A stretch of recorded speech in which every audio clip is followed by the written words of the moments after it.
the U.S. has done no worse. In fact, has done a little bit better in terms of deaths per capita than the U.K., than Belgium, than the Czech Republic. We've done a little worse than the EU average, but we're all within the same ballpark, somewhere between, say, 600 and 1,500 deaths per million. When you compare that to what's happened in Asia, where you have New Zealand with 5 deaths per million and Taiwan with 0.36 deaths per million, you really start to see this as an entirely different pandemic. The countries that we know of as the West is an antiquated term, but the countries we know of as the West have suffered most and died most. Countries in Asia really beat the disease pretty quickly.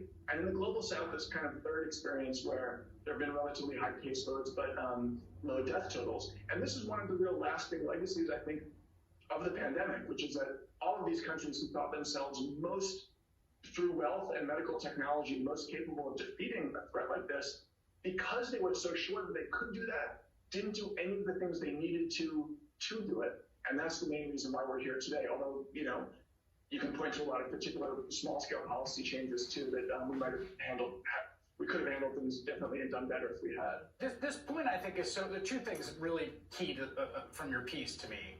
The idea that suppressing, snuffing it out, right? If you think about it as a fire that's burning and then starts to grow exponentially, like putting the fire out entirely was never a goal explicitly at almost any level of U.S. policy, and it explicitly was the goal throughout Asia, right? So, you say this in China, that the disease was dismissed as a culturally backward outgrowth of wet markets, exotic animal cuisine, and the shutdown was seen not as a demonstration of extreme seriousness, but a sign of the reflexive authoritarianism of the Chinese regime. And yet, what you see in Asia is across all types of governments and institutions, Vietnam, Singapore, Taiwan, South Korea, Japan, New Zealand, Australia, China, all these places, they speak different languages, they have different governing styles.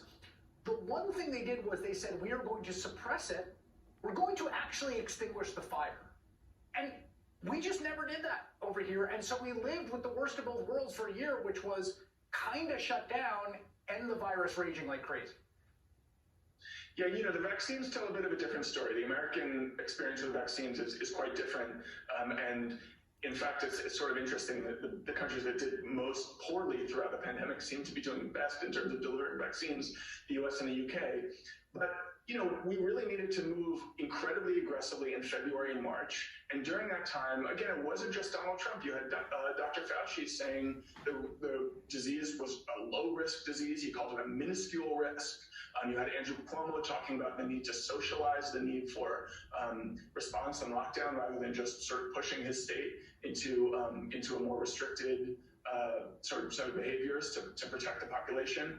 At every level and everywhere you look, there was just this kind of delay, and we thought, well, maybe it's too expensive, maybe it's too difficult, maybe it's too disruptive to really be taking the kinds of measures that people in Asia took in order to snuff out the disease. And yet, when you look at what they did, it meant that their pain was really only 6 or 8 weeks long. And here we've been living with it for a year.